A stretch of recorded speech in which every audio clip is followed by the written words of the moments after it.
Kenna and her companions are in Technocrats' Labyrinth with Whitlock, a boy she just met outside the maze. They walk through uneven sand. The metal walls tower above them. The warm wind ruffles her hair. Well, the door's sealed behind us. There's no turning back now. On where it is. Remember everyone, be careful of traps. Puzzles. There are puzzles, not traps. Not really anyway. From what I've heard, the Technocrats value logic above all else. So presumably, to pass through their maze, you'd have to be well logical. The 5 of them turn into a long hallway. These passages all look the same. How do we know we haven't been here before? I don't think we have. Look, no footprints in the sand. See, Val? We're making progress. They continue forward. Perfectly flat sand, tall metal walls, and warm wind blowing. That's odd. I was just thinking the same thing. There's something strange about the sand. Right? It's pretty flat. As though someone or something sought it. What would that mean? Kenna takes another step forward, and her foot sinks down in the sand. She hears a click. The doors at both ends of the corridor slam shut, and the wall begins to close in. He set off a trap. We'll be crushed. Don't panic. There must be a way out of this. Don't just stand there! Help me with this door! There's something we're missing. There has to be. Some way to... There! That panel looks like it opens. Kenna runs to one of the walls, prying open to reveal a massive gears and pistons inside. That must be how we stop it, but we'll have to figure out how the gears are working. There's no time! Kenna draws her weapon and rams it into the machinery with all her might. With a horrible screech, the walls slowly grind to a halt, and both doors slide open. Well, that seems to have worked. Excellent work, Kenna. Thank you. That was quick thinking, Kenna. Maybe not how I would have done it, but I can't argue with the results. Kenna yanks her weapon free of the mangled gears. Let's keep moving. I don't trust these blasted doors to stay open.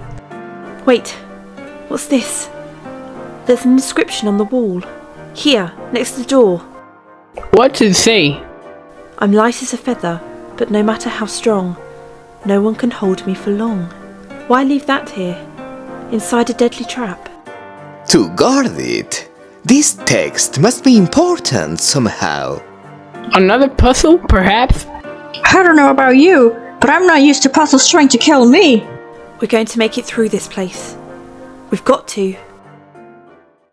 A few days after Hex arrives at Stormholt, Dominic and Rose hide in the shadows of the courtyard, while Hex's cannon is paraded out. At last. It's complete. I've never seen a cannon like that. How do you suppose it works?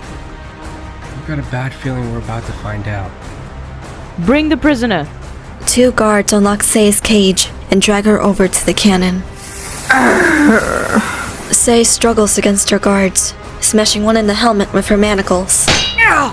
You little... The guard knees Say in the stomach. Those bastards! Dominic feels anger, his hands growing hot as rage wells inside him. He clenches his fist, willing himself to be calm. Dom, are you okay? You're not going to, It's alright, Rose. I'm in control. Over in the courtyard, the 2 guards remove Say's manacles and quickly lock her hands inside the cannon barrel. Now, I think it is time for a little demonstration, I thought you would never ask. Where is our guest of honor? Bartel emerges from the castle.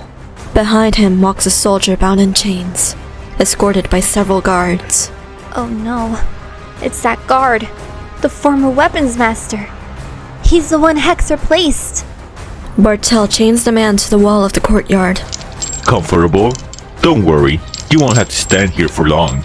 Please, there's been a mistake. Those weapons were my best work. I swear it! I think I'm going to be sick. He made weapons for Prince Marco, but no one deserves this. Even criminals deserve better than this. How can they watch this? How can they enjoy it? The soldier struggles against his bonds. My prince, I beg of you, have mercy. Sire, don't you find this a bit distasteful? This man served you loyally for many years. Thought you were made of sterner stuff, Helene. Years of adequate service don't change the fact that he failed me. Hex, show these people the price of failure. Fire! Now, if you please. You're ruining my drama. I will ruin you. I'm sorry, what was that? It couldn't possibly have been a threat, could it? Because, if you'll remember, I know exactly where to find your idyllic little village, and I have the means to turn your home and everyone you love into a bloody smear on the mountainside, down to the last child. Blue flames begin to ripple down Say's arm. Machinery hums to life, growing louder as the cannon feeds on Say's power. With a deafening roar, a huge fireball explodes from the end of the cannon. No! The soldiers' screams are silenced as the fireball hits, leaving nothing but a charred black wall behind. Magnificent! My lady, you are an artist. Flatterer. It's perfect. That runt of a queen won't know it hit her. Did you see that? We have to do something about this. You're right, but we can't talk here. Let's go. Dominic and Rose leave the courtyard and hurry to Dom's room. I can't believe it. There's someone else like me, with my power over fire. And that's not all. We have the same brand. We both share this fire brand, and we both have the ability to wield fire. We must be connected. She knows something about where I'm from. She can help me control the flames. I know it. This is my chance to learn who I truly am. Where I come from. We have to break her out. Rose reaches out and squeezes Dominic's hand. I understand, Dom.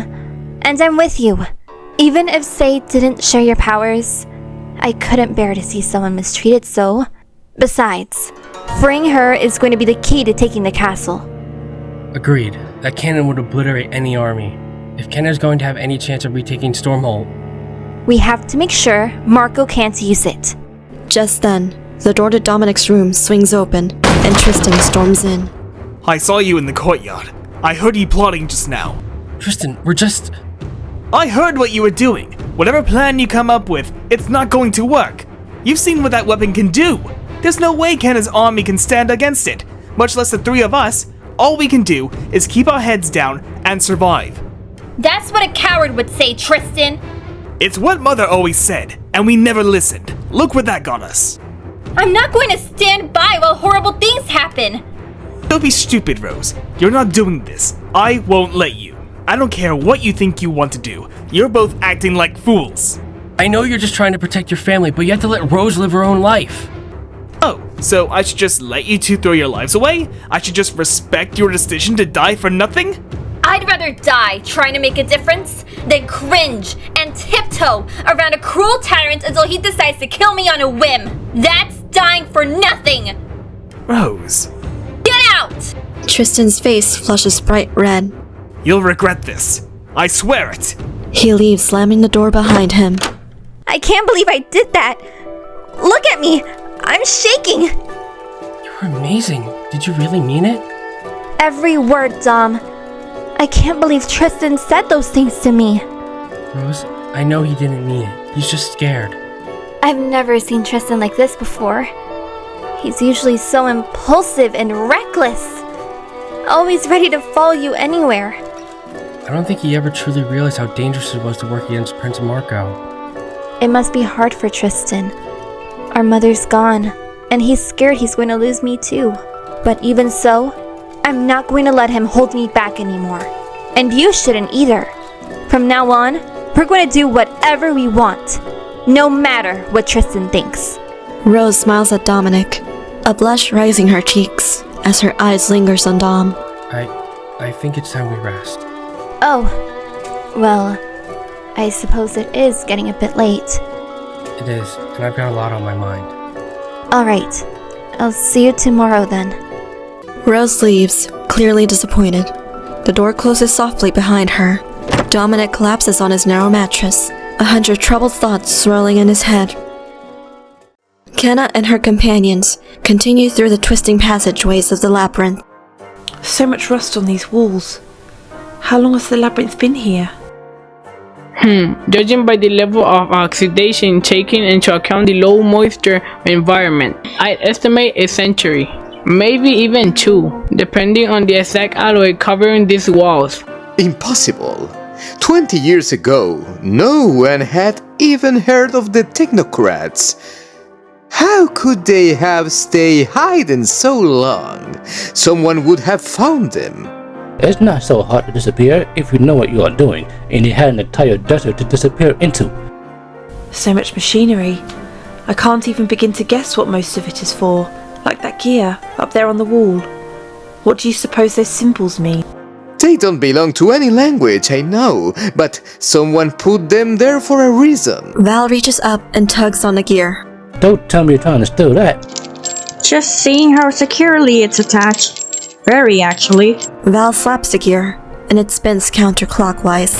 Everything in this maze is trying to kill us in some way or another. No point in waiting around for it. They reach a place where 3 paths meet. At the entrance to each, Kenna sees a symbol etched into the wall. We should choose. Come on, it's this way. You sound awfully confident. I think I've got this thing figured out. Lead the way. As Kenna reaches a second crossroad, she sees a new set of symbols. I think we should go with... Kenna wanders through the corridors, but can't find any more symbols to follow. I think we've gotten off track. Let's retrace our steps. I think this is the right path. Agreed. Are you sure we aren't going in circles? Have some faith. Kenna reaches the third crossroads, marked with more symbols. The next symbol should be... Kenna leads her companions down the corridor. I believe you solved the puzzle. We're not out of the maze yet. Kenna approaches the fourth crossroads. I think we should pick the... Follow me! If I'm right, this should be the last one. And if you're wrong, we die down here, slowly, from starvation. Then I better not be wrong. Kenna turns the final corner. Looks like we finally made it out. Kenna comes face to face with a towering metal door.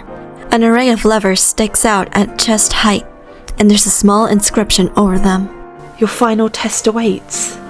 Rather ominous. Anything could be behind that door. He is hoping it's something I can hit. Kenna examines the levers. They all have letters on the end. There must be a code of some kind, or password to open the door. A password? How the hell are we supposed to know what the password is? I have an idea. I bet it has to do with the riddle we found earlier. I bet the answer to the riddle is the password. That explains why someone would bother scratching that into the wall. How'd that thing go? I'm light as a feather, but no matter how strong, no one can hold me for long. Then the password must be... breath. The levers retract, and the whole door begins to lower. That's it! What was that sound? Nothing good, Highness. Definitely not good. Get behind me, all of you now! The door disappears into the sandy floor, revealing a towering figure standing on the other side.